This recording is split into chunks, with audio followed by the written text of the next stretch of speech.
Hi everyone, welcome to study IAS. मैं हूँ अदिति और बेसिकली आज मैं आप लोगों के लिए लेकर आ गई हूँ मॉडर्न इंडिया की क्लास। तो बेसिकली हम लोग अपने मॉडर्न इंडिया कर रहे थे और हम लोगों ने एंड किया था लखनऊ पैक्ट, ठीक है। और आज हम लोग यहाँ से स्टार्ट करने वाले हैं भाई। अब देखो, आप लोगों के लिए नॉन कोऑपरेशन मूवमेंट और खिलाफत मूवमेंट आ जाता है, बहुत ज्यादा इंपॉर्टेंट। तो उससे पहले कि आपके कुछ मूवमेंट्स हैं जो कि हमारी बहुत फेमस पर्सनालिटी यानी कि महात्मा गांधी जी द्वारा यहाँ पर करे गए हैं, ठीक है। तो अभी हमारे टाइम पर ये बेसिकली जो हम ये टाइम पढ़ने वाले हैं गांधीयन एरा पढ़ेंगे हम, क्योंकि वो आपका बहुत ही ज्यादा इंपॉर्टेंट है। अगर यूपीएससी के पर्सपेक्टिव से देखें तो आपका सबसे इम्पोर्टेंट टॉपिक हो जाता है। महात्मा गांधी जी पे इतने सारे सवाल बनते हैं और घुमा फिरा के यूपीएससी इससे सवाल पूछ ही लेता है, चाहे आपका जीएस पेपर नंबर 3 हो, चाहे आपका एथिक्स हो, इसमें आपके इतने क्वेश्चन बन जाते हैं। तो इसीलिए घुमा फिरा के गांधी जी आप लोगों के लिए काफी ज्यादा इंपॉर्टेंट हो जाते हैं, ठीक है। One of the favourite topic for your UPSC. So your what you have to do कि आप लोगों को गांधी जी को बहुत अच्छी तरीके से पढ़ना है, क्योंकि 300 मार्क्स का सवाल है। और रही बात ऐसे भी आपके इस पर आ जाते हैं, तो ये सारी चीजें जो हैं आपको बहुत ढंग से पढ़नी है। गांधीयन एरा जो है वो आप लोग बहुत बेहतरीन तरीके से पढ़ें। और मैं आपको ये भी बताऊंगी कि प्रीलिम्स के पर्सपेक्टिव से कौन कौन से और कैसे कैसे क्वेश्चंस यहाँ पे बन सकते हैं। Okay, so let's start the class. Alright, class को करते हैं स्टार्ट। चलिए, तो ना थोड़ी सी बातचीत कर लेते हैं हम लोग क्लास स्टार्ट करने से पहले अनअकैडमी के बारे में। देखिए, अनअकैडमी यहाँ पर लेकर आया है आप लोगों के लिए सिविल सर्विस चैंपियनशिप। अब ये जो चैंपियनशिप है बेसिकली इंडिया की लार्जेस्ट स्कॉलरशिप टेस्ट है, जो कि आपकी क्यूरेट करी गई है टॉप एजुकेटर्स ऑफ इंडिया द्वारा।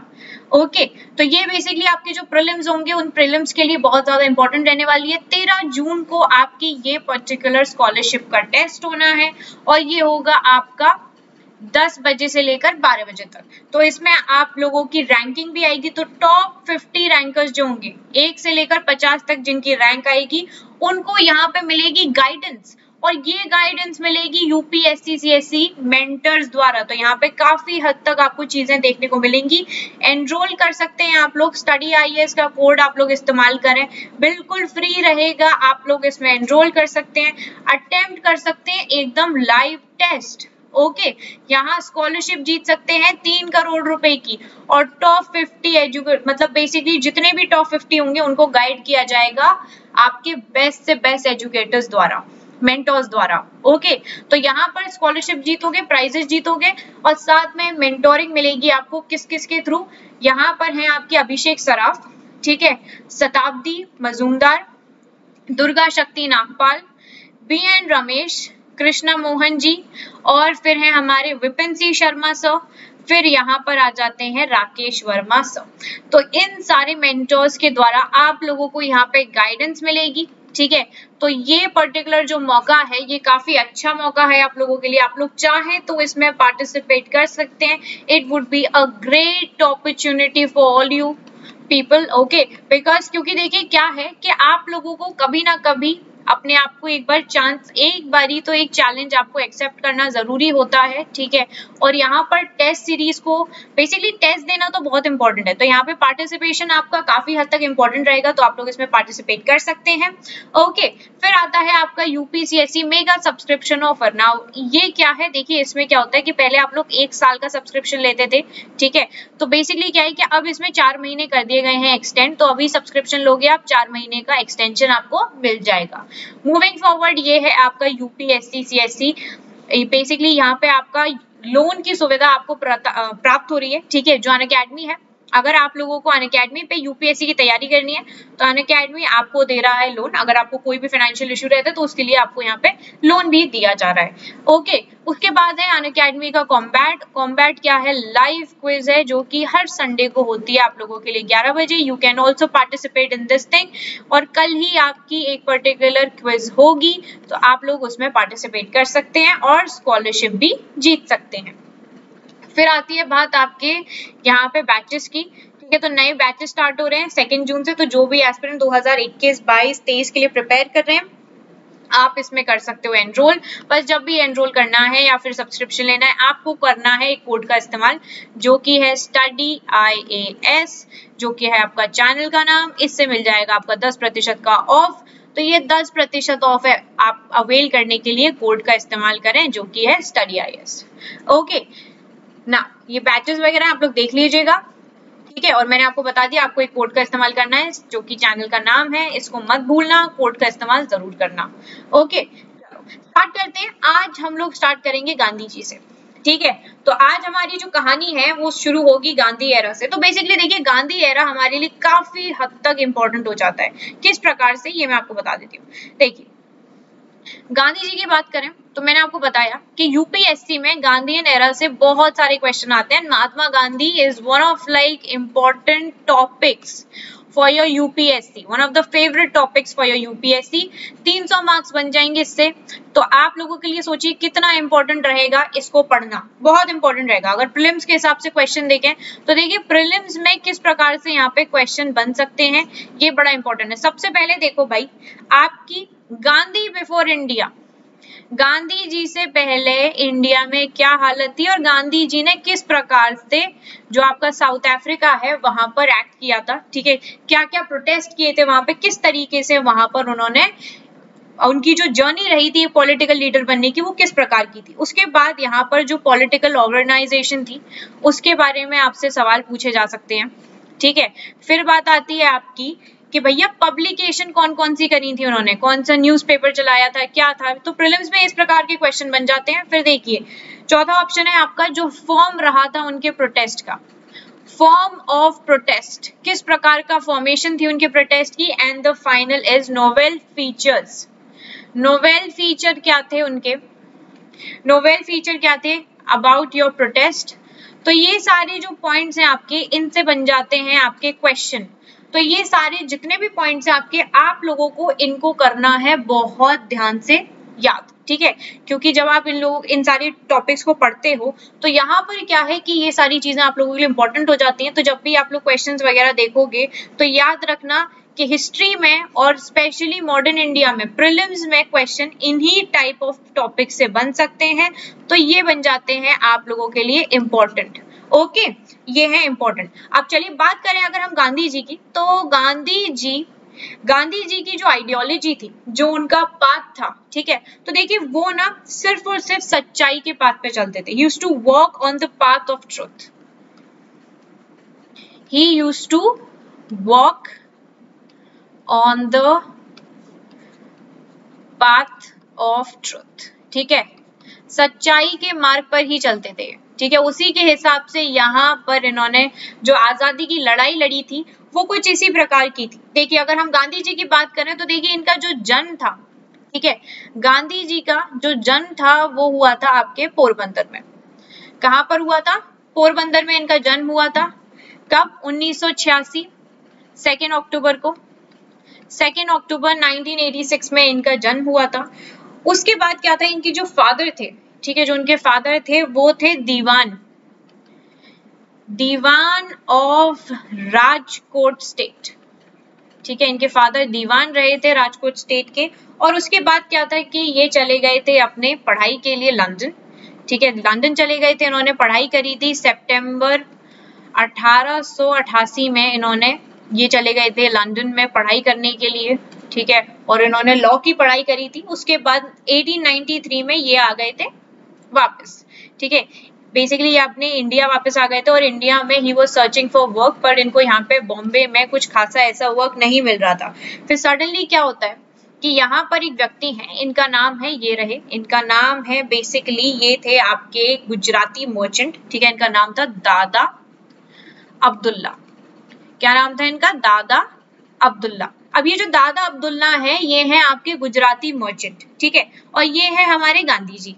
तो यहाँ पे क्या होता है कि दादा अब्दुल्ला ने क्या था कि उन्होंने बोला, गांधी जी को एक ऑफर दिया। ऑफर क्या था कि 1 साल, मतलब बेसिकली 1 साल जो गांधी जी हैं वो यहाँ पर साउथ अफ्रीका में आए, ठीक है, साउथ अफ्रीका में आ जाएं। और साउथ अफ्रीका में कुछ लीगल वर्क है जो कि यहाँ पर गांधी जी ही कर सकते थे।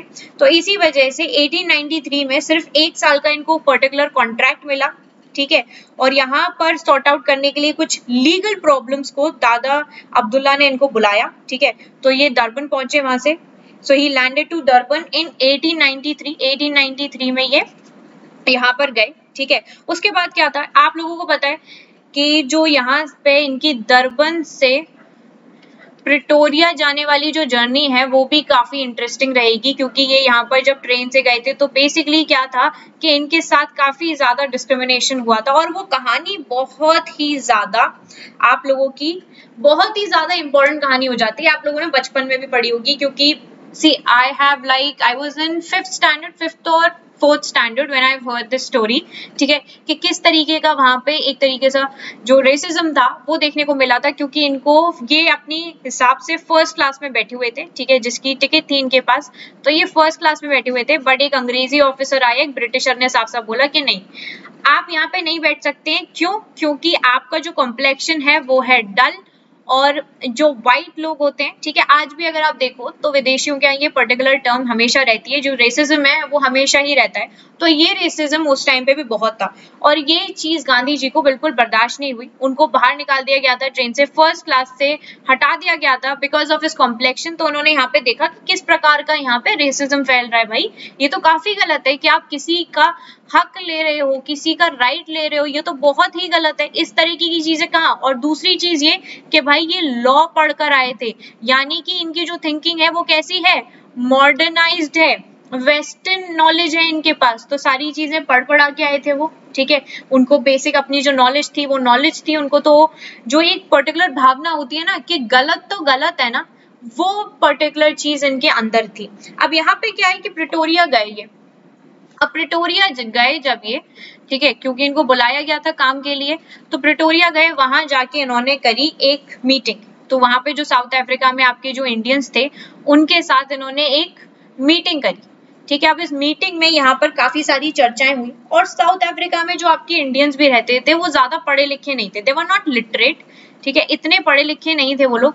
तो उनको चाहिए था कि कोई एक व्यक्ति होना चाहिए जो करे उनको रिप्रेजेंट, कोई एक व्यक्ति उनको रिप्रेजेंट करे। तो इसीलिए उन्होंने महात्मा गांधी जी को यहाँ पर अपना रिप्रेजेंटेटिव यानी कि स्पोक पर्सन कह सकते हैं उसको यहाँ पर मान लिया था कि यही है जो कि हमें यहाँ पर जो भी रेसिज्म यहाँ पे फैल रहा है उससे हमें दिलाएंगे आजादी, ठीक है। अब गांधी जी ने यही सोचा था कि देखो भैया मुझे तो 1 साल के लिए बुलाया गया है, मेरे पास 1 साल का कॉन्ट्रैक्ट है और 1 साल में मेरा जो काम हो जाएगा उसके बाद मैं चला जाऊंगा। बट यहाँ पर गांधी जी को रोक लिया गया था। क्यों रोका गया था? क्योंकि यहाँ पे सब चाहते थे कि गांधी जी यहाँ पर रहें, ठीक है, क्योंकि गांधी जी के अंदर एक पर्टिकुलर भावना थी, पढ़े लिखे थे वो, ठीक है, लीगल नॉलेज भी थी उन्हें, तो सारी चीजें उनको पता थी। और उसके बाद यहाँ पर लोगों ने रोका कि आप यहाँ रुक जाइए, आप हमें रिप्रेजेंट करिए, हम वैसे भी यहाँ पे बहुत ज्यादा परेशानी में है, क्योंकि जो रेसिज्म हमें यहाँ पे देखने को मिलता है वो बहुत बुरा है। हमें जिस तरीके से डिस्क्रिमिनेट किया जाता है, हमारे साथ इतनी सारी परेशानियां हैं, प्रताड़ित किया जाता है, उस चीज से हमें छुटकारा मिल जाए, आप इसीलिए यहाँ पर रह जाइए। तो गांधी जी यहाँ पर फिर रह गए। चलो ठीक है, कोई बात नहीं, रह गए वो यहाँ पे। तो आप लोग पिक्चर देख सकते हैं, यहाँ पर ये बीच में हमारे गांधी जी हैं, ठीक है। तो ये पर्टिकुलर पिक्चर है, यंग टाइम में गांधी जी आपके ऐसे लगते थे, ठीक है। चलिए फिर यहाँ पे आगे बढ़ते हैं। अब जो इश्यूज थे जो यहाँ पर गांधी जी के सामने आए, ठीक है, उन इश्यूज के बारे में बात करेंगे हम। देखो भाई, सबसे पहले यहाँ पे अगर बात करी जाए कि कौन कौन से इश्यूज रहे थे उनके सामने, आपका सबसे पहला क्वेश्चन यही बन जाता है। फर्स्ट इशू जो उनके सामने आए, ठीक है, जो उनके सामने रेज हुए थे गांधी जी के सामने साउथ अफ्रीका में, ठीक है, जो इनके द्वारा यहाँ पे रेस करे गए थे, कौन कौन से इशू थे, तो वो यहाँ पर क्या था, जो इश्यूज यहाँ पर आ रहे थे वो एक तरीके से यहाँ पर जो बिल वाला इशू था, ठीक है, there was a bill to disfranchise Indians, ठीक है। तो ये एक पर्टिकुलर टर्म था आपका,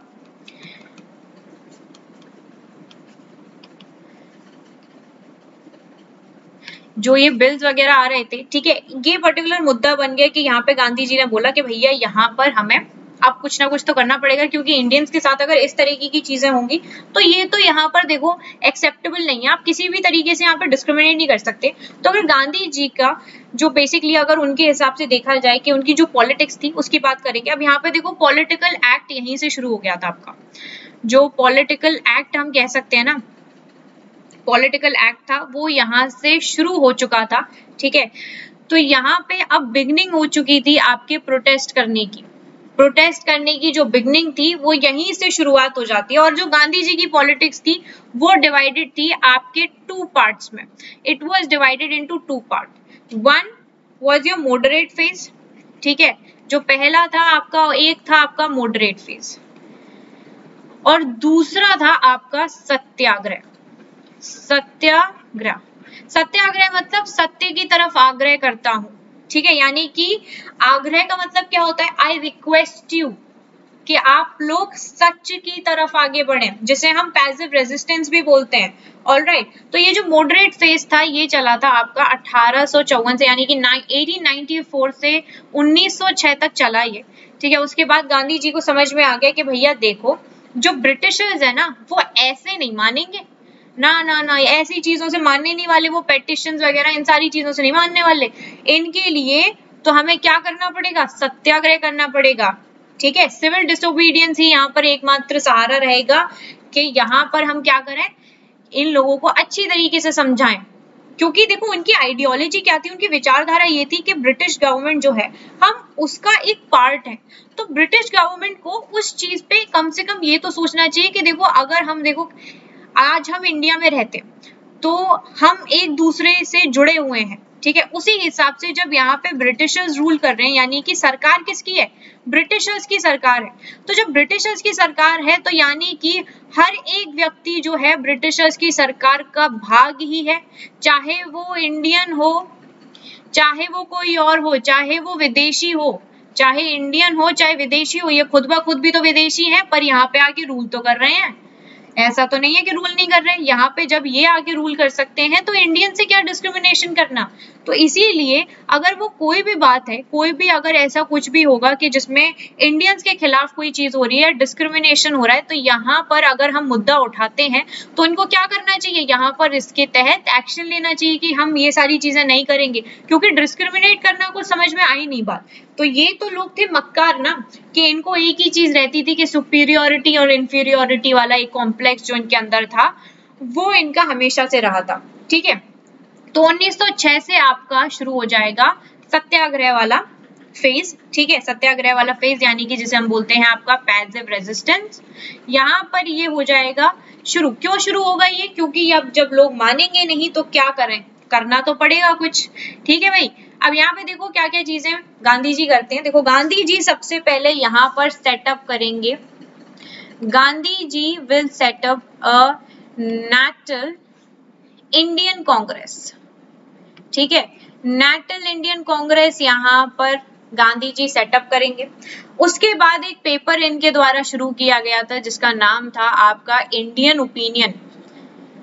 इंडियन ओपिनियन यहाँ पे शुरू करा गया था इनके द्वारा, क्योंकि यहाँ पे लोगों की ओपिनियन जानना भी बहुत हद तक जरूरी था, क्योंकि यहाँ पे जो लोग प्रताड़ित हो रहे थे, परेशान हो रहे थे, ये सारी चीजें जो थी वो जाननी जरूरी थी। इन्होंने यहाँ पर एक पेपर अपना शुरू किया। फिर बात आती है देखो सत्याग्रह की।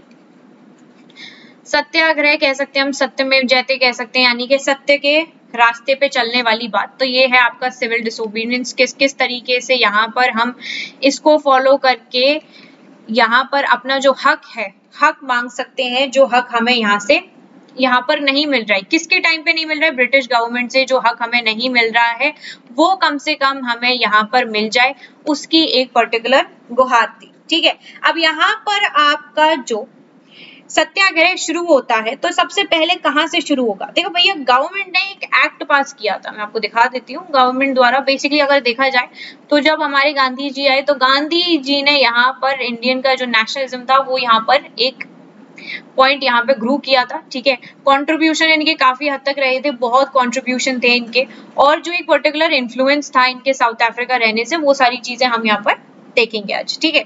चलो, तो यहाँ पे गांधी जी, मैंने आपको बताया कि जो उनके एक्टिविज्म था साउथ अफ्रीका में, तो एक तो उनका मॉडरेट फेज था, यानी कि मॉडरेट फेज ऑफ स्ट्रगल था 1894-1906 में, जिसमें गांधी जी सिर्फ और सिर्फ इस चीज पे रिलाई करते थे कि अगर हम सेंड करेंगे पेटिशंस वगैरह को, मेमोरियल्स वगैरह को, अथॉरिटीज को साउथ अफ्रीका में, ब्रिटिशर्स को, तो यहाँ पे क्या होगा कि वो लोग हमारी बात को समझेंगे। पर यहाँ पर क्या था, ही यूज्ड टू लाइक, इन्होंने फिर सोचा कि यहाँ पर कुछ ऐसा हो नहीं रहा है, ठीक है। तो उन्होंने यहाँ पे सेटअप किया नेशनल इंडियन कांग्रेस को, ओके। फिर यहाँ पे जो कांग्रेस थी वो स्टार्ट हुई और इंडियन ओपिनियन यहाँ पे जो आपका पब्लिकेशन था वो स्टार्ट हुआ यहाँ पे। फिर यहाँ पे क्या था, जो फेज था आपके रेजिस्टेंस का यानी कि सत्याग्रह का, वो आपका 1906-1914 से चला। ठीक है, तो जो सत्याग्रह था, सत्याग्रह अगेंस्ट रजिस्ट्रेशन सर्टिफिकेट था। ठीक है, अब बेसिकली क्या हो रहा था यहाँ पे बेसिकली क्या था कि जो गवर्नमेंट ने एक एक्ट निकाला। अब देखो गवर्नमेंट यहाँ पे ऐसे नॉर्मली भी कर सकती थी, बट गवर्नमेंट ने यहाँ पर एक एक्ट पास किया था। अब इस एक्ट में क्या था, इस एक्ट में ये चीज थी कि ये जो सर्टिफिकेट्स वगैरह हैं ये हो जाएंगे इंडियंस के लिए कंपलसरी। किसके लिए कंपलसरी? इंडियंस के लिए कंपलसरी होंगे ये एक्ट। क्यों कंपलसरी होंगे इंडियंस के लिए? क्योंकि ये डिस्क्रिमिनेट करना चाहते थे। इंडियंस के लिए कंपलसरी है सर्टिफिकेट ऑफ रजिस्ट्रेशन थे ये, और उन पे होना चाहिए था उनका फिंगरप्रिंट। ठीक है, उनका फिंगरप्रिंट होना चाहिए था इंडियंस का।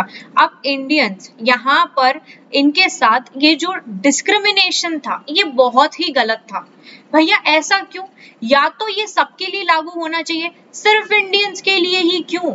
सिर्फ इंडियंस को ही क्यों कर रहे हो? सबके लिए लागू करो ना ये चीज, सिर्फ इंडियंस के लिए क्यों कर रहे हो? तो यहाँ पर एक तो ये मुद्दा हो गया आपका कि भैया यहाँ पर आपके जो फिंगरप्रिंट्स हैं तभी यहाँ पर आप लोग यहाँ पर ये कंपलसरी आप लोगों के लिए मैंडेटरी है, तो होना जरूरी है आपके सर्टिफिकेट्स पे। ठीक है, तो ये क्या है, ये इनकी एक तरीका था डिस्क्रिमिनेट करने का, और यही सारी चीजें ये लोग करते रहते थे, पता नहीं अपने आप को क्या समझते थे। ठीक है, उसके बाद आया कि यहाँ पर जो आपके लोग थे वो बेसिकली क्या था उनका, कि वो लोग यहाँ पर गांधी जी से बड़ा ही ज्यादा इन्फ्लुएंस में रहते थे। गांधी जी जो कहते हैं बस वही होगा। तो 11 सितंबर, ठीक है, 11 सितंबर 1906 में क्या हुआ कि यहाँ पे इंडियंस ने basically the resolve that they would refuse to submit, कि वो यहाँ पर जो भी लॉज वगैरह ये आपके अंग्रेज लेकर आएंगे, ठीक है, वो इसको नहीं मानने वाले। क्यों नहीं मानने वाले? क्यों नहीं मानने वाले? क्योंकि उनके साथ जो डिस्क्रिमिनेशन हो रहा है वो उसको यहाँ पर नहीं सहेंगे। और गांधी जी ने साफ साफ मना कर दिया था कि भाई देखो यहाँ पर आपको साफ साफ मना करना है इस सर्टिफिकेट के लिए। ठीक है, साफ साफ मना करना है सर्टिफिकेट के लिए। हम करेंगे सत्याग्रह, सिविल डिसोबीडियंस करेंगे, हम इनको एक्सेप्ट ही नहीं करेंगे। अगर हम इसे एक्सेप्ट नहीं करेंगे तो ये लोग परेशान हो जाएंगे हमसे। और दूसरी बात क्या है, जो यहाँ पर एक जेल का डर रहता था ना, वो डिसअपियर हो गया था। क्यों डिसअपियर हो गया था? क्योंकि देखो एक व्यक्ति जो यहाँ पर आपको एक लीडर बन के चला रहा है, कह रहा है कि भैया देखो नहीं तुम मेरी बात मानो, मैं जो कह रहा हूँ वैसे चलोगे तो काफी हद तक चीजें सही रहेंगी, मेरी बात मानो। और देखो सबको पता था कि देखो गांधी जी हैं पढ़े लिखे, और गांधी जी में वो बात है कि वो हमें यहाँ पर हमारे लिए न्याय करवा सकते हैं, हमें न्याय दिलवा सकते हैं। और जस्टिस उस टाइम पे बड़ा ही लोगों को एक उम्मीद थी गांधी जी से कि ये दिलाएंगे हमें जस्टिस यहाँ पे। तो उन्होंने क्या किया, अब देखो जो गवर्नमेंट थी, गवर्नमेंट आपकी हो गई परेशान। इनका जो डिसोबीडियंस चल रहा था, बेसिकली जो सत्याग्रह चल रहा था, गवर्नमेंट परेशान हो गई। फिर गवर्नमेंट ने बोला कि देखो भैया महात्मा गांधी जी आप हमारे साथ कर लो एक पर्टिकुलर मीटिंग। ठीक है, सो Mahatma Gandhi ji went for a meeting with your smooth. उस टाइम पे स्मथ था, ठीक है, स्मथ ब्रिटिश रूलर था उस टाइम पे। तो इनके साथ महात्मा गांधी जी की हुई मीटिंग। अब जो मीटिंग हुई, मीटिंग में जो स्मथ था उसने यहाँ पर एक पर्टिकुलर ट्रिक खेल दी। जो ब्रिटिशर्स थे वो यहाँ पर ट्रिक्स खेलने में बड़े ही महान थे। So he played a trick over here. ठीक है, यहाँ पर उन्होंने गांधी जी को बोल दिया कि नहीं नहीं जैसा आप बोलेंगे हम वैसा ही करेंगे, डोंट वरी, हम आपकी बात जरूर मानेंगे। इस पर्टिकुलर पॉइंट पे गांधी जी को जब पता चला कि भैया यहाँ पर ये खेल खेल गए, फिर गांधी जी ने कर दिया रिटेलिएट। रिटेलिएट किया गांधी जी ने। ठीक है, रिटेलिएट किस बेस पे किया कि भैया उन्होंने क्या करा, पब्लिक को बोला कि यहाँ पर जो भी तुम्हारे सर्टिफिकेट दिए गए हैं, जो तुम्हारे रजिस्टर्ड सर्टिफिकेट है, जला दो उन्हें, बर्न देम अप, जला दो उनको। ठीक है, और उनको खूब मारा गया, खूब मारा गया, पर कोई बात नहीं, उन्होंने फिर भी जलाया। क्यों जलाया उन्होंने? क्योंकि यहाँ पर गवर्नमेंट को ये भी चीज दिखाना जरूरी था कि देखो भाई कोई भी चीज है आप हमारे साथ डिस्क्रिमिनेट तो नहीं कर सकते ना। आपके जो बेफिजूल के कानून है वो हम क्यों माने, वो क्यों माने? या तो वो सबके लिए मैंडेटरी हो, सारे लोग माने, अंग्रेज भी माने, सिर्फ और सिर्फ इंडियंस क्यों माने? ये कौन सा तरीका हो गया? तो यहाँ पर सबके साथ उन्होंने इसको जलाने के लिए बोला, तो गांधी जी यहाँ पर जलाते रहे, ठीक है। ये जो मूवी है आपकी, ये है आपके गांधी जी वाली मूवी है, ठीक है। ऐसे अगर आप देखोगे तो पूरा कॉन्सेप्ट एकदम क्लियर हो जाएगा। तो यहाँ पर गांधी जी ने ये जो आप सर्टिफिकेट देख रहे हो, पहले तो यहाँ पर क्या था कि इन लोगों ने स्पीच दी, उसके बाद क्या करा, जो सर्टिफिकेट थे उनको जलाया, ठीक है। तो यहाँ पे जलाया, इनको ब्रिटिशर्स मारते रहे, ठीक है, मारा, ब्रिटिशर्स ने खूब मारा, पर ये रुके नहीं ये बिल्कुल भी, ये जलाते गए।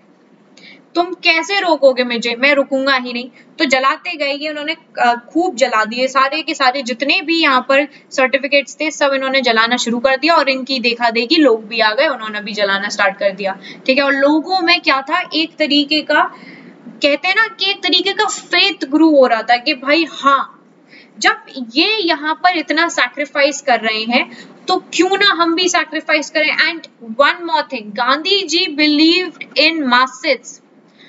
गांधी जी हमेशा मासेस में बिलीव करते थे कि जितने ज्यादा लोग इकट्ठे होंगे, जितने ज्यादा लोगों की एक ही परेशानी होगी और उसमें कई सारे लोग होंगे, तो उन्हें कोई भी नहीं हरा सकता है। वही चीज उन्होंने साउथ अफ्रीका में करी, ठीक है। फिर यहाँ पे क्या हुआ, उन्होंने कैंपेन चलाई against restriction on Indian migration पे बताओ यहाँ पर क्या कर दिया गया था। देखो 1908 की बात है, ठीक है, 1908 की बात है ये, 1908 अगस्त की, कि यहाँ पर क्या करा गया था, रिस्ट्रिक्शन लगा दिया गया था, नया लेजिस्लेशन लेकर आएगी, रिस्ट्रिक्ट कर दिया इन्होंने इंडियन इमिग्रेशन को। भाई ये चीज जो थी कि यहाँ पर इन्होंने रिस्ट्रिक्शन लगा दिए एक जगह से दूसरी जगह जाने में, एक प्रोविंस से इस प्रोविंस में जाने में इन लोगों ने लगा दिया क्या, रिस्ट्रिक्शन। ये भी गलत है भैया, ऐसा क्यों कर रहे हो तुम। तो इन सारी चीजों पे यहाँ पर फिर यहाँ पे आंदोलन शुरू हुआ। फिर उसके बाद देखिए यहाँ पर बात आई थी आपके जो बेसिकली जो आपका ट्रांसवाल है, यहाँ पे देख रहे होगे आप लोग, ठीक है। ट्रांसवाल और नटाल से ट्रांसवाल जाने के लिए यहाँ पर रोक लगा दी गई थी कि नटाल से आप लोग ट्रांसवाल नहीं जाओगे, ऑलराइट। तो इसी के तहत यहाँ पर चली थी आपकी लड़ाई, ओके, यहाँ पर ये लड़ाई चली थी।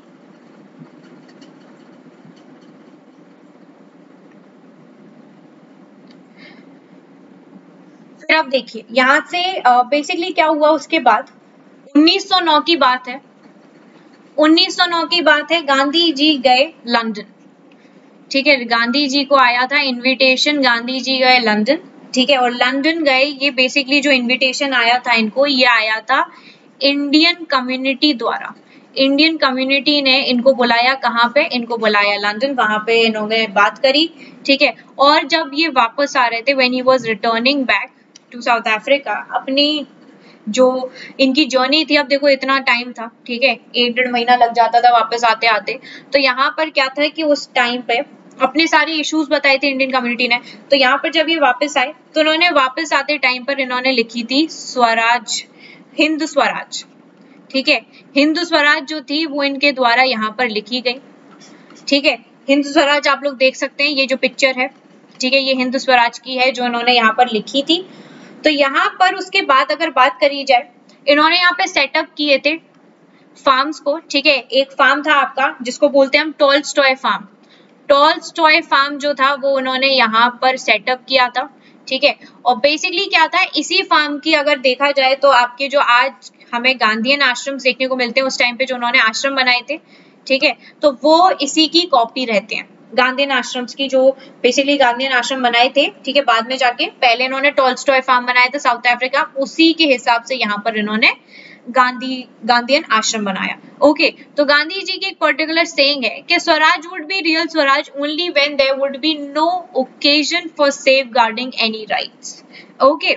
चलो फिर यहाँ पे देखो, तो यहाँ पर अब क्या हुआ कि देखो यहाँ पर क्या था कि आपका 1912 से लेकर 1913 तक, 1912 से लेकर 1913 तक क्या हुआ कि यहाँ पर एक तरीके का पॉलिटिकल डेवलपमेंट शुरू हो गया था। पॉलिटिकल डेवलपमेंट अच्छा खासा यहाँ पे चल रहा था और यहाँ पर काफी हद तक ये पूरा हो गया था। तो अब यहाँ पे गांधी जी को लगा कि भाई चलो अब यहाँ पे हमारा काफी हद तक काम हो चुका है, तो अब यहाँ पे गवर्नमेंट भी अग्री करने लगी हमारे साथ, तो काफी सही चीज है। अब इसी टाइम पे क्या होगा, जो बेसिकली आपके गुरु हैं गांधी जी के, ठीक है, गांधी जी अब तक तो एक पॉलिटिकल लीडर बन चुके थे, अब यहाँ पे गांधी जी के जो गुरु हैं आपके गोखले साहब, अब गोखले जी जो हैं, गोपाल कृष्ण गोखले जी, वो आएंगे आपके साउथ अफ्रीका, ठीक है। He paid a visit in South Africa और यहाँ पे आके देखा इन्होंने कि गांधी जी ने किस तरीके से सारी सिचुएशन को हैंडल किया है, किस तरीके से वो यहाँ पे वर्क कर रहे हैं, वो सारी चीजें यहाँ पर गोपाल कृष्ण गोखले को काफी ज्यादा इम्प्रेस कर देंगी। उसके बाद there would be an agreement, एक अग्रीमेंट हुआ। अग्रीमेंट किसके बीच में हुआ? गवर्नमेंट के बीच में और गांधी जी के बीच में। ये एक अग्रीमेंट हो गया कि चलो अब यहाँ पे गांधी जी को लगा कि अब यहाँ पर कोई चीज नहीं होगी। गवर्नमेंट ने बोल दिया कि जितने भी डिस्क्रिमिनेटरी लॉ हैं इंडियंस के अगेंस्ट, हम उनको कर देंगे यहाँ पे रिमूव। ठीक है, यहाँ पे रिमूव करने वाली बात हो गई, गांधी जी को चला ठीक है। पर नहीं भैया, ब्रिटिशर्स तो ब्रिटिशर्स है, ऐसे कैसे मान लेंगे रिमूव करने की? तो ये ब्रिटिशर्स ने साफ साफ बोला no, not at all, we were not going to remove anything. ठीक है, हम यहाँ पर जो हमें करना है वैसे करेंगे। गांधी जी को पता चला, गांधी जी ने फिर क्या है, सत्याग्रह शुरू कर दिया। देखिए, तुम नहीं मानोगे तो मैं भी नहीं मानूंगा। जब तक मैं यहाँ पे लोगों को इंसाफ नहीं दिला दूंगा, मैं तब तक यहाँ से नहीं जाऊंगा। तो 1913 में क्या हुआ कि यहाँ पर सत्याग्रह आपका दोबारा से शुरू हो गया। अब ये सत्याग्रह क्यों शुरू हुआ था? सबसे पहली चीज क्या आ गई भैया, यहाँ पे जो लेबर्स थे ना, उनके ऊपर यहाँ पर टैक्स लगा दिया उन्होंने। कैसा टैक्स लगा दिया? Poll tax. पोल टैक्स लगा दिया यहाँ पे, और वो भी कितने का? एक नहीं, दो नहीं, पूरे 3 पाउंड का लगा दिया। और उस टाइम पे जो लोगों की माली हालत थी वो इतनी अच्छी तो थी नहीं, तो 3 पाउंड का इतना हैवी टैक्स कोई कैसे पे करेगा? काफी हैवी टैक्स था ये। तो भाई इन्होंने साफ साफ मना किया कि हम ये पे नहीं करेंगे। उसके बाद देखो क्या था, गांधी जी ने सत्याग्रह अब इस बार जो शुरू किया था ना, उसके बाद एक पैटर्न फॉर्म हो गया था। अब ये जो पैटर्न था, ये पैटर्न था आपका, अरेस्ट हो रहे थे, ठीक है, रिलीज हो रहे थे, फिर अरेस्ट हो रहे थे। तो उन्होंने कहा करते रहो, तुम ये चीज करते रहो, पर गवर्नमेंट को माननी ही पड़ेगी इंडिया की डिमांड्स। ठीक है, जो इंडियंस हैं उनकी डिमांड तो यहाँ पे माननी ही पड़ेगी। यहाँ पे बहुत सारी चीजें आई आपकी, मैं दिखा देती हूँ आपको। जो कैंपेन थी वो चली थी आपके पोल टैक्स के अगेंस्ट, ठीक है, जो कि इनवैलिड था, जो इनवैलिड कर रहा था। ठीक है, और यहाँ पर आया फिर आपके जो इन लोगों ने बोला कि भैया जो आपकी इंडियन वेडिंग्स हैं, जो इंडियन मैरिजेस हैं, वो यहाँ पर इनवैलिड है। क्यों इनवैलिड है? क्योंकि यहाँ पर अगर आप क्रिश्चियन राइट्स के साथ शादी करते हो तो बहुत बढ़िया तरीका है, वही सबसे बेस्ट तरीका है। अदरवाइज आप लोग करेंगे तो वो आपकी इनवैलिड करार दी जाएंगी। तो ये इम्प्लीमेंट कर दिया गया हिंदूज पे, मुस्लिम पे, पारसी मैरिजेस पे, और इनको साफ साफ बोल दिया गया कि जिस तरीके से तुम लोग यहाँ पे शादी करते हो वो कैसी है, इलीगल है, इलीगल मैरिजेस हैं ये। फिर यहाँ पे जो प्रोटेस्ट था वो चला था आपके जो ट्रांसवर्ल इमिग्रेशन एक्ट था उसके तहत, के इंडियंस यहाँ पे प्रोटेस्ट कर रहे थे, माइग्रेट कर रहे थे from Natal to your Transvaal. ठीक है, जो मैंने आपको मैप में दिखाया, साउथ अफ्रीका के मैप में। ऑलराइट, अब देखो साउथ अफ्रीका में भी आपके जो क्या नाम है इनका, ब्रिटिशर्स और डच, ब्रिटिशर्स और डच दोनों का ही यहाँ पर रूल रहा है, ब्रिटिशर्स का और डच का, दोनों का यहाँ पे रूल रहा है। ठीक है, तो उसी हिसाब से यहाँ पे ये लोग चीजें कर रहे थे। ऑलराइट, तो यहाँ पे फिर क्या हुआ कि अब यहाँ पर सारी चीजें हो गई सॉर्ट एकदम। ठीक है, गांधी जी वॉज फ्री, क्योंकि जो उन्होंने मूवमेंट किया उसके बाद यहाँ पर सब लोग समझे। ठीक है, गवर्नमेंट को मानना ही पड़ा, गवर्नमेंट पूरी तरीके से यहाँ पे मान गई कि चलो अब तो ये लोग यहाँ रुकने नहीं वाले। ठीक है, और जो महात्मा गांधी जी हैं वो पड़ गए एकदम कर रहे, भाई अब मैं नहीं हटूंगा, मैं तब तक नहीं हटूंगा जब तक मुझे कोई एक पर्टिकुलर वो नहीं मिल जाता है, कोई सक्सेस नहीं मिलती है। यहाँ पे जस्टिस तो हर किसी को मिलना चाहिए, तो इंडियंस क्यों उसमें पीछे रहे, उनके साथ ऐसा डिस्क्रिमिनेशन क्यों? तो यहाँ पर ये अपने सत्याग्रह के हिसाब से पूर्ण तरीके से यहाँ पर जीत चुके थे। अब देखिए इनके कौन कौन से मूवमेंट जो थे जो यहाँ पे सक्सेसफुल रहे थे, उनके बारे में एक बारी डिस्कस कर लेते हैं। देखो, सबसे पहला मूवमेंट अगर हम बात करें मूवमेंट्स की, जो कि साउथ अफ्रीका में सक्सेसफुल रहे, बहुत सारे मूवमेंट्स थे जो कि सक्सेसफुल रहे आपके साउथ अफ्रीका में। ठीक है, सबसे पहला मूवमेंट था आपका नॉन वायलेंट सिविल डिसोबीडियंस वाला जो मूवमेंट था आपका, ये इनका काफी हद तक चला था यहाँ पे। ठीक है, क्यों चला था? क्योंकि देखो यहाँ पर क्या थे कि लोग ना एक यूनिटी के साथ वर्क कर रहे थे, और यही चीज इंडिया में नहीं चल पाई थी, क्योंकि इंडिया में यूनिटी की काफी कमी थी। यहाँ पर आपके चाहे पारसी हो, चाहे मुस्लिम हो, और चाहे हो आपके हिंदू, वो एक साथ मिलके कर रहे थे लड़ाई। ऑल देम वर टुगेदर, सब यहाँ पर एक साथ थे, एकजुट थे, उनकी यूनिटी थी कि हम यहाँ पर सिर्फ और सिर्फ अपने अधिकारों के लिए लड़ रहे हैं, हमें खुद में कोई बंटवारा नहीं, तो फिर बाकी हम अगर बंटवारा आपस में कर लोगे तो ब्रिटिशर से कैसे लड़ पाओगे।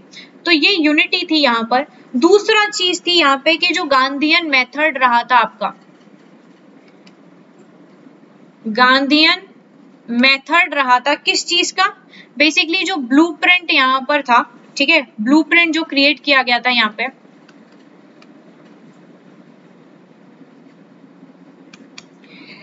उसके बाद साउथ अफ्रीका में यहाँ पर इन्होंने काफी अच्छी तरीके से प्रैक्टिस करी थी गांधी जी ने, ठीक है, बराबर यहाँ पे प्रैक्टिस चली थी, उन्होंने काफी ढंग से अपनी प्रैक्टिस करी थी, एक्सपेरिमेंट किया था जिस हिसाब से वो यहाँ पर वर्क कर सके, ठीक है, और वो पूर्ण तरीके से यहाँ पे एक पॉलिटिकल लीडर बन चुके थे, पूरी तरीके से यहाँ पर एक पॉलिटिकल लीडर बन चुके थे वो, और उन्हें सारी चीजें जो भी थी, ठीक है, जैसे भी मतलब जब वो इंडिया गए थे ना, इंडिया जाने से पहले पहले वो एक पूरी तरीके से पॉलिटिकल लीडर फॉर्म हो चुके थे। उन्होंने इतने सारे यहाँ पर जो इतनी सारी कैंपेन्स वगैरह करी थी, सत्याग्रह का पूरा वो करा था यहाँ पर, ठीक है, तो जो ये मोटिव था वो उनका पूरी तरीके से यहाँ पर फल चुका था, सक्सेसफुल रहा था। और यहाँ पर एक पर्टिकुलर जो फेथ थी उनकी, वो उन्होंने यहाँ पे क्रिएट करी थी कि जो मासेस हैं, मासेस ही यहाँ पे वर्क कर सकते हैं और उसी के हिसाब से ही यहाँ पर हमें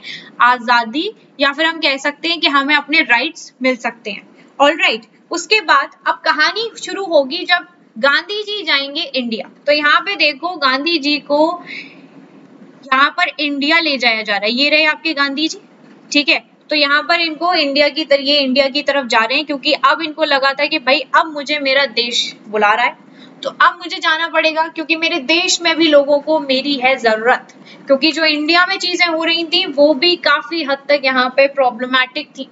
तो इस वजह से गांधी जी को अब अपने देश की याद आई और देश में उनको लगा कि अब मुझे जाके अपने देश में भी काफी सारी चीजों का सुधार करना है, ठीक है, और ये करना भी काफी हद तक जरूरी है। तो यहाँ पर देखिए अब गांधी जी जब इंडिया आए 1915 में गांधी जी आए इंडिया में, ठीक है, और यहाँ पर उन्होंने साफ साफ आके कह दिया भाई, स्टार्टिंग में ड्यूरिंग हिज इनिशियल डेज उन्होंने साफ साफ मना कर दिया कि भाई देखो पहले तो मैं कोई भी पब्लिक स्टैंड नहीं लेने वाला, पहले ही बता दे रहा हूँ, no public stand I would take. मैं यहाँ पर सबसे पहले एक साल कम से कम 1 year I would spend in travelling, I would travel over your, ठीक है, मैं ट्रेवल करूंगा, दैट टू विलेजेस में, विलेजेस में मैं यहाँ पे ट्रैवल करूंगा और यहाँ पर पूरी कंट्री का एक मुआयना लूंगा कि कहाँ पर क्या चीज क्या परेशानी चल रही है, ठीक है। उसके बाद यहाँ पर इन्होंने ऑर्गेनाइज किया था साबरमती आश्रम को, और यहाँ पर बेसिकली देखो उनकी आइडियोलॉजी मैंने आपको बताई कि मास्टर्स में बिलीव करते थे, तो जब ये यहाँ पर आए तो गोपाल कृष्ण गोखले ने पर्टिकुलरली बोला कि आप लोग जाओ जगह जगह जाके देखो कि किस तरीके का यहाँ पर सिनेरियो चल रहा है, तो उसी के हिसाब से वो वर्क करने लगे, वो जगह जगह गए, विलेजेस में घूमे, समझे कि कैसे कैसे चीजें यहाँ पे वर्क कर रही हैं, और ये सारे मूवमेंट्स रहेंगे जो कि हम देखेंगे जो आपके महात्मा गांधी जी ने यहाँ पे स्टार्ट करे। बट बिफोर दैट हमें कुछ पॉइंट्स हैं जो जानना बड़ा ही ज्यादा जरूरी है। देखो भाई पॉइंट क्या क्या है, एक तो देखिए यहाँ पर इन्होंने आते ही आश्रम अपना स्टैब्लिश किया। अब ये आश्रम आप लोग याद रखें कि जो इन्होंने टॉलस्टॉय फार्म सेटअप किया था साउथ अफ्रीका में, उसी का एक वो कह सकते हैं हम प्रिकर्सर कह सकते हैं, ये आश्रम रहेगा आपका, ठीक है, गांधी जी का अहमदाबाद वाला आश्रम। ऑलराइट, तो यहाँ पर फिर क्या था, गांधी जी अब यहाँ पर जब घूम रहे थे, तो ये बात है आपके 1916 की, और 1916 में आपका होम रूल चल रहा था। क्या चल रहा था? होम रूल चल रहा था उसी टाइम पे। तो अब यहाँ पे बहुत सारा एक सवाल बनते हैं, एक पर्टिकुलर क्वेश्चन तो यहाँ पर बनता ही बनता है कि जब होम रूल चल रहा था तो गांधी जी ने इसमें पार्टिसिपेट क्यों नहीं किया, व्हाई वाज लाइक कि उन्होंने इस पर्टिकुलर चीज में पार्टिसिपेट नहीं किया। तो यहाँ पे अगर बात करी जाए कि उन्होंने इस पर्टिकुलर चीज में इसीलिए पार्टिसिपेट नहीं किया क्योंकि उनकी जो अपनी आइडियोलॉजीज थी वो एकदम अलग थी, दे वर डिफरेंट, ओके, तो उनकी खुद की जो आइडियोलॉजीज नहीं थी वो काफी हद तक डिफरेंट थी।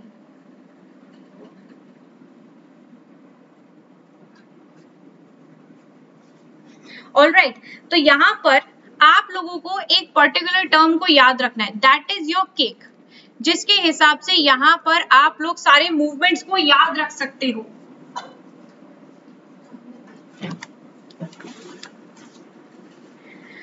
चलिए, तो यहाँ पर जो सबसे पहला मूवमेंट था उसके बारे में हम बात करते हैं। सबसे पहला मूवमेंट रहेगा आपका चंपारण वाला, ठीक है, चंपारण। फिर आएगा आपका अहमदाबाद वाला मुद्दा, ठीक है, अहमदाबाद मिल वाला मुद्दा आएगा। फिर आएगा आपका खेड़ा सत्याग्रह। तो यहाँ पर आज हम आपके काफी इंपॉर्टेंट मुद्दे हैं। एक तो आपका चंपारण सत्याग्रह जो 1917 में हुआ, अहमदाबाद मिल की जो स्ट्राइक थी 1918 में हुई, खेड़ा सत्याग्रह 1918 में हुआ। तो ये सब बेसिकली आपके पहला सिविल डिसोबीडियंस जो रहा था इंडिया के अंदर। फिर आपका पहला हंगर स्ट्राइक अहमदाबाद मिल के टाइम पे, और फर्स्ट नॉन कोऑपरेशन मूवमेंट रहा था आपका खेड़ा सत्याग्रह में। रोलेट एक्ट आया आपका, ठीक है, उसमें भी यहाँ पर इन्होंने 1918 में आया ये, और जलियांवाला बाग मैस्करे। ये आपका बहुत ही ज्यादा इम्पोर्टेंट और एक तरीके का बहुत ही बुरा इंसिडेंट हुआ था, ठीक है, जिसको अगर आज भी याद किया जाए तो ब्रिटिशर्स के लिए आपके जितने भी मन में बुराई आ सकती है वो देखिए कोई कमी नहीं है उसमें, क्योंकि उन्होंने जो चीज करी थी यहाँ पे वो बहुत ही बुरी थी, ठीक है। इतने सारे लोगों को एक साथ मार देना बहुत गलत चीज थी, ठीक है। चलिए, तो यहाँ पर पहली चीज से स्टार्ट करते हैं हम। Now we will start with Champaran Satyagraha. Okay, तो बेसिकली ये आपका 1917 में हुआ था। अब यहाँ पर क्या हुआ था, देखिए बेसिकली यहाँ पर जो हमारे किसान थे, किसानों की हालत यहाँ पर बहुत खराब हो रही थी। किसानों की हालत क्यों खराब हो रही थी, बेसिकली क्या था, एक इकोनॉमिक डिमांड आ गई थी। अब ये जो डिमांड थी बेसिकली क्या था, यहाँ पर इंडिगो को उगाने की बात कर रहे थे आपके ब्रिटिशर्स, ठीक है। अब यहाँ पे मैं आपको एक कहानी के तौर पे समझा देती हूँ जिससे आप लोग इजीली समझ पाओ। देखो भाई, बहुत सिंपल सी कहानी है। मान लो ये है आपके ब्रिटिशर्स, ठीक है, बी से मान लो ब्रिटिशर्स और आई से मान लो आपके इंडियंस। तो ये इंडियन फार्मर है। अब यहाँ पे ब्रिटिशर्स कह रहे हैं कि इंडिगो उगाओ, ठीक है, तो देखिए इंडिगो तो उगा देंगे, ठीक है, पर आपके ब्रिटिशर्स कह रहे हैं कि यहाँ पे भाव नहीं आ रहा है, ठीक है। तो अब जब भाव नहीं मिल रहा है, आपको पूरा पैसा नहीं मिल पा रहा है यहाँ पे, ठीक है, क्योंकि पैसा क्यों नहीं मिल रहा था, उसकी एक कहानी थी। 1910 में क्या हुआ था, उस टाइम पे जो जर्मन था आपका, ठीक है, उस टाइम पे जर्मन बहुत उछाल मार रहा था। तो जर्मन में जो सिंथेटिक डाइज थी उनको फोर्स किया गया था। बेसिकली जो इंडिगो है, इंडिगो को मार्केट से बाहर निकाल रहे थे। 1910 की बात है ये, मैं आपको यहाँ पे लिख देती हूँ। जो जर्मन सिंथेटिक था आपका, German synthetic dies forced indigo out of the market, ठीक है। तो उस हिसाब से क्या हो रहा था कि इनका जो भाव था इंडिगो पे वो नहीं मिल पा रहा था। तो यहाँ पे किसानों ने बोला कि ठीक है भाई साहब, अगर जब यहाँ पे भाव नहीं मिल रहा है, पैसा आपका मुनाफा नहीं हो रहा है, तो हम इंडिगो की खेती नहीं करते हैं, यहाँ पे इंडिगो की खेती बंद कर देते हैं। तो इन्होंने, ब्रिटिशर्स तो थे ही चालू, वो तो आप पे घास का भी पैसा ले ले, वो ऐसे लोग थे। तो उन्होंने बोला अच्छा इंडिगो नहीं उगाओगे, कोई बात नहीं, मत उगाओ, तो अब हम तुमसे डबल पैसा लेंगे, डबल पैसा पे करो, उगा नहीं रहे हो तो डबल पैसा दोगे। अब यार ये तो बड़ी परेशानी हो गई, ये क्या बात होती है, यहाँ पर किसान बड़े परेशान कि ये क्या बात हो गई। तो यहाँ पर पूरी कहानी देखिए, जो राजकुमार शुक्ला जी हैं उन्होंने इनवाइट किया गांधी जी को कि गांधी जी आप यहाँ पर आइए और आके यहाँ पे जो हमारे फार्मर्स हैं उनकी प्रॉब्लम देखिए, क्योंकि यहाँ पर बिहार में क्या हो रहा है कि यहाँ पर जो फार्मर्स हैं उनको जबरदस्ती बोला जा रहा है कि अगर इंडिगो नहीं उगा पा रहे हो, ठीक है, पहले तो पीजेंट्स वर फोर्स्ड कि वो यहाँ पर इंडिगो की खेती करें, वो भी 3/20 पार्ट ऑफ द जो लैंड था आपका, ठीक है, मान लो ये जो लैंड है इसका करीब आपका 3/20 पार्ट जो था उस पर कम से कम आपको इंडिगो की खेती करनी है। अब इंडिगो क्या होता था, आप लोगों ने देखा है जो आपकी नील आती थी, नील, ठीक है, नील बोलते थे, जैसे पहले बेसिकली मैं आपको कैसे बताऊं, उजाला की एड देखी होगी आपने, 4 बूंदों वाला उजाला, ठीक है, उस पर्टिकुलर एड में आप लोगों ने देखा होगा कि पहले क्या होता था कि पहले जो आपके कपड़े होते थे ना, दे वर नॉट एक्सट्रीमली व्हाइट, ठीक है, उस टाइम पे नील का इस्तेमाल होता था। तो उस टाइम पे जो कपड़े होते थे उनमें थोड़ा ब्लूइश था वो रहता था, ठीक है, उसे ब्लूइश भी नहीं बोल सकते हम, थोड़ा सा नील रंग रहता था। ओके, तो यहाँ पे उसकी खेती की बात हो रही है। तो यहाँ पर ये 3 कठिया सिस्टम लेकर आए थे। अब यहाँ पर यूरोपियंस ने डिमांड करी कि अगर प्लांट नहीं करोगे तो यहाँ पर हाई रेंट देना पड़ेगा। और ये यहाँ पर बहुत इलीगल तरीका था। आपके जो फार्मर्स थे वो कहाँ से पैसे लेकर आएंगे? तो यहाँ पर क्या हुआ, एक कमेटी बनाई गई जिसको कॉन्स्टिट्यूट किया गया। ठीक है, अब यहाँ पर ये जो कमेटी थी, अब बेसिकली यहाँ पे तो जब गांधी जी आए, गांधी जी को पता चला कि ऐसे ऐसे बात चल रही आ रही है तो बहुत गलत बात है। तो यहाँ पे गांधी जी ने क्या करा, गांधी जी जब आए तो फिर एक कमिश्नर था, कमिश्नर ने बोला कि भैया देखो तुम यहाँ से ना डिस्ट्रिक्ट छोड़ के निकल लो, तुम यहाँ से डिस्ट्रिक्ट छोड़ो और यहाँ से भाग जाओ। तो उन्होंने बोला क्यों, मैं क्यों जाऊं यहाँ से, मैं यहीं पे रहूंगा। और उन्होंने वहां पे रहते रहते उन्होंने क्या किया, गांधी जी ने इन्वेस्टिगेशन शुरू कर दी। कहानी क्या है ये तो जानू, पहले मैं इन्वेस्टिगेशन करूंगा, प्रूफ लेके आऊंगा, उसके बाद आप लोगों से बात करूंगा। तो इन्वेस्टिगेशन करी, और इन्वेस्टिगेशन में कौन कौन इनके साथ लीडर्स रहे, राजेंद्र प्रसाद रहे। ठीक है, राजेंद्र प्रसाद को सब जानते होंगे, मजहर उल हक रहे, महादेव दास देसाई रहे, नरहरि पारिक रहे, जेबी कृपलानी थे, ब्रिज किशोर जी थे। ठीक है, ब्रिज किशोर थे आपके। तो ये सब लोग रहे थे इनके लीडर्स, जो कि साथ में इनके साथ इन्वेस्टिगेट कर रहे थे। अब यहाँ पे गवर्नमेंट ने अपॉइंट करी एक कमिटी, कमीशन अपॉइंट करी। उस कमीशन में मेंबर बना दिया गया गांधी जी को। गांधी जी को जो मेंबर बनाया गया, तो गांधी जी देखो एविडेंस कलेक्ट करके लेके आए 8000 पीजेंट्स के, 8000 पीजेंट से ये एविडेंस कलेक्ट करके लेके आए, और इन्होंने मजबूर कर दिया कि यहाँ पर जो 3 कटिया सिस्टम है उसको यहाँ पर आपको करना पड़ेगा अबॉलिश, और उसके बाद जो 25% है कंपनसेशन का वो करना पड़ेगा प्रोवाइड। ठीक है, तो ये थी आपके चंपारण की कहानी, जहां पर आपके जो गांधी जी हैं उन्होंने यहाँ पर अपनी लड़ाई लड़ी। ठीक है, यहाँ पर बिल्कुल साफ साफ यहाँ पर उन्होंने सत्याग्रह चालू किया। उन्होंने साफ साफ मना कर दिया कि नहीं भाई, नहीं होगी खेती और ना ही पैसा देंगे, तुम्हें जो करना है कर लो, हम यहाँ पे पैसा नहीं देने वाले। क्योंकि गलत तरीके से किसी को भी एक्सप्लॉइट करना, और ब्रिटिशर्स का काम था एक्सप्लॉइट करने का। अगर आप एक्सप्लॉइट करोगे गलत तरीके से तो ये कोई बात तो बनती नहीं है, एक्सप्लॉइटेशन यहाँ पर नहीं देखा जाएगा। ऑलराइट, उसके बाद देखिए अगली कहानी आती है आपके अहमदाबाद मिल स्ट्राइक के ऊपर। अब ये जो अहमदाबाद मिल स्ट्राइक अहमदाबाद मिल स्ट्राइक में क्या था, डिस्प्यूट चल रहा था आपके, जो एक तरफ थे मिल ओनर, ठीक है, और दूसरे तरफ थे मिल में जो वर्क करने वाले लोग थे, वर्कर्स रहे थे। ठीक है, तो ये यहाँ पर 2 लोग थे। तो अब इन दोनों के बीच में रहा था डिस्प्यूट किस चीज पे था, देखो क्या था, 1918 की बात है। उस टाइम पे जो प्लेग था वो यहाँ पे काफी हद तक फैल रहा था, और जिसकी वजह से क्या हो रहा था कि काफी सारी डेथ वगैरह हो रही थी। तो यहाँ पर क्या था कि लोगों ने बोला कि आप लोग हमें थोड़े से पैसे दो। तो वर्कर्स ने यहाँ पर डिमांड करी कि कम से कम आप लोग हमें 50 लिखा हुआ है, इसमें गलत लिखा है, 35% वेजेस की यहाँ पे डिमांड करी, कि 35% की यहाँ पे डिमांड कर रहे हैं। अब आपके जो वर्कर्स, जो मिल ओनर्स थे, मिल ओनर्स ने बोला नहीं, 20% से 1 पॉइंट ज्यादा नहीं देंगे हम। अब ये कह रहे थे कि भैया 35% दो। क्यों? क्योंकि यहाँ पर क्या हो रहा था कि यहाँ पर लोग परेशान हो रहे थे। एक तो बीमारी फैल रही है, उससे क्या है कि आप लोग पैसे नहीं दे रहे हो, आदमी खाएगा क्या, लाएगा क्या, अपने शरीर पे क्या लगाएगा, खाने के लिए क्या लगाएगा, बीमारी तो बीमारी फैल रही है, तो क्या करे इंसान। तो इसीलिए यहाँ पे मिल ओनर से बोला कि आप लोग हमें 35% दो। उन्होंने कहा नहीं, 20% देंगे। यहाँ पर जो वर्कर्स थे वो चले गए स्ट्राइक पे। वर्कर्स वाला एक वन स्ट्राइक, हम मानेंगे ही नहीं कुछ। फिर यहाँ पे गांधी जी आए, गांधी जी ने डिमांड करा कि भैया देखो, गांधी जी ने पूरा अच्छी तरीके से, देखो गांधी जी की एक आदत थी कि पहले वो इन्वेस्टिगेट करते थे, बिना इन्वेस्टिगेट करे वो कुछ भी नहीं करते थे। तो इन्वेस्टिगेट किया उन्होंने उनको बिल्कुल समझ में आ गया कि देखो भैया नहीं, जो आपके वर्कर्स हैं वो बिल्कुल सही बात बोल रहे हैं, 35% एकदम ठीक है। तो यहाँ पर 20% नहीं, 35% की ही यहाँ पे डिमांड रहेगी। अब जो मिल वर्कर्स थे वो बहुत लंबे टाइम से स्ट्राइक कर रहे थे, वो यहाँ पे थक गए, बापू हम तो यहाँ पे थक गए, अब हम क्या करें। तो गांधी जी ने बोला कोई बात नहीं, तुम थक गए हो, कोई बात नहीं, मैं क्या करूंगा, तुम लोग रुक जाओ, अब मैं यहाँ पर फास्ट रखूंगा, फास्ट अनटू डेथ। तो ही टुक अ फास्ट अनटू डेथ, ठीक है, यानी कि वो बिल्कुल अनशन पे चले गए थे। ठीक है, अन्न का दाना, पानी का दाना भी मुंह में नहीं जाएगा जब तक यहाँ पर जो गवर्नमेंट है वो ये पर्टिकुलर बात नहीं मानेगी, जो मिल के ओनर है वो यहाँ पर 35% पर नहीं आ जाते।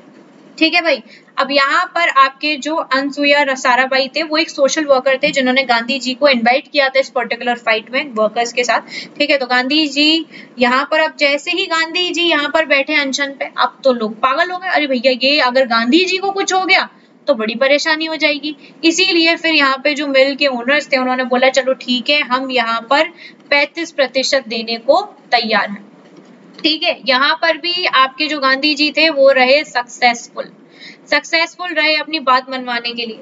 उसके बाद आपका जो अगला मुद्दा आता है वो आता है खेड़ा सत्याग्रह। सबसे पहला आपका नॉन कोऑपरेशन मूवमेंट।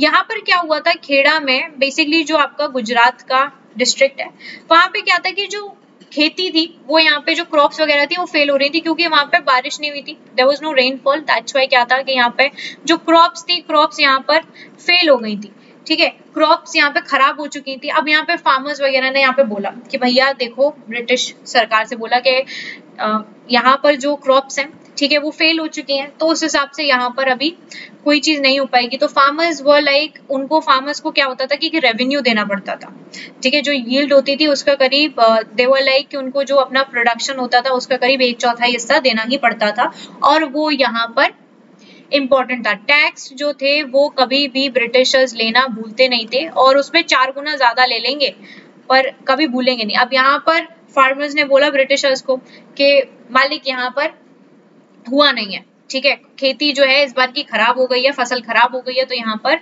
कोई वो नहीं आया। तो गवर्नमेंट जो थी वो एक तरीके से मतलब इतनी हटी थी कि वो यहाँ पे इतने स्टबर्न लोग थे कि एक ही चीज पर यहाँ पे अटक जाते थे। वही बात है ना कि मैं तो घास का भी हिसाब ले लूंगा तुमसे, जो तुम घास भी उगाओगे मैं उसका भी हिसाब ले लूंगा। तो दे वर एडमेंट, उन्होंने डिमांड किया कि देखो नहीं भाई, या तो तुम पैसे दो, otherwise we will seize your property.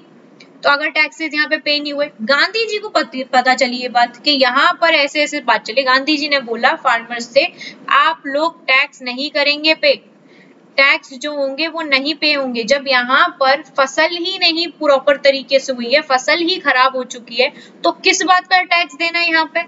अगर फसल होती तो माना भी जाता, जब फसल नहीं हुई है तो आप किस तरीके से यहाँ पर एक्सप्लॉइट कर सकते हो। तो वो यहाँ पे देख रहे थे कि क्या क्या मुद्दे थे जिससे यहाँ पर एक्सप्लॉइट किया जाता था इंडियंस को।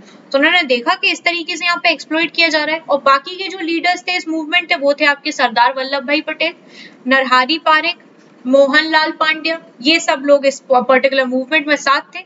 तो उन्होंने भी बोला कि नहीं भैया अब तो हम गांधी जी के साथ रहेंगे। तो गांधी जी ने यहाँ पर स्टार्ट कर दिया अपना मूवमेंट। उन्होंने बोला कि भैया ऐसे कैसे तुम ले लोगे, कोई टैक्स पे नहीं करेगा। फार्मर्स चले गए बिल्कुल स्ट्राइक पे कि भैया जो गांधी जी कहें हम तो वो करेंगे, क्योंकि गांधी जी उस टाइम पे मसीहा बन के उभर रहे थे, लोगों की यहाँ पे परेशानियों को एकदम सॉल्व कर रहे थे प्रॉब्लम्स को। और यहाँ पे फिर गवर्नमेंट को मानना पड़ा क्योंकि यहाँ पर कोऑपरेट करने से एकदम मना कर दिया था। और गवर्नमेंट को लगा अरे भैया ये जो एक छोटी सी चिंगारी उभर रही है वो आग बनते हुए देर नहीं लगती है। तो इस वजह से यहाँ पर बात करी गई कि चलो ठीक है, आपस में बात करी गई, ठीक है। और बात करने के बाद यहाँ पर हुआ कि चलो ठीक है, हमें गांधी जी की बात मान लेनी चाहिए। और यहाँ पर फार्मर्स को मिल गई शांति, क्योंकि यहाँ पे इन्होंने, सरकार ने बोला कि ठीक है हम यहाँ पे डिमांड नहीं करेंगे टैक्स की। ऑलराइट, तो ये इनके सक्सेसफुल केस रहे थे, ठीक है, सक्सेसफुल इनके जो बेसिकली मूवमेंट्स थे उनमें से आपके 3 मूवमेंट्स हमने कंप्लीट कर लिए। एक तो था आपका चंपारण सत्याग्रह, फिर आपका अहमदाबाद मिल स्ट्राइक आया, फिर आया आपका खेड़ा सत्याग्रह। अभी बचे हैं आपके रोलेट और रहा आपका जलियांवाला बाग। तो इन 2 को करेंगे हम कल की वीडियो में। ऑलराइट, तो कल की वीडियो में we will gonna discuss both of these particular Satyagraha. Okay, चलिए, सो कल की वीडियो में मिलते हैं, तब तक के लिए bye bye all of you, take care, अपना ध्यान रखिएगा, ठीक है। और दूसरी चीज, जितना आज पढ़ा है उसका रिवीजन करना कभी मत भूला करो, क्योंकि रिवीजन जो है आपका, रिवीजन बहुत ही ज्यादा इंपॉर्टेंट है। तो रिवीजन करना कभी ना भूलें आप लोग, रिवीजन करते रहिए और मैं आप लोगों के लिए ऐसी वीडियो लाती रहूंगी।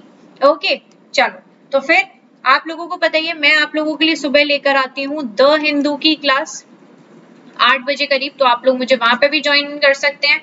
Alright, so bye bye all of you, take care and have a wonderful day ahead. Bye everyone, take care.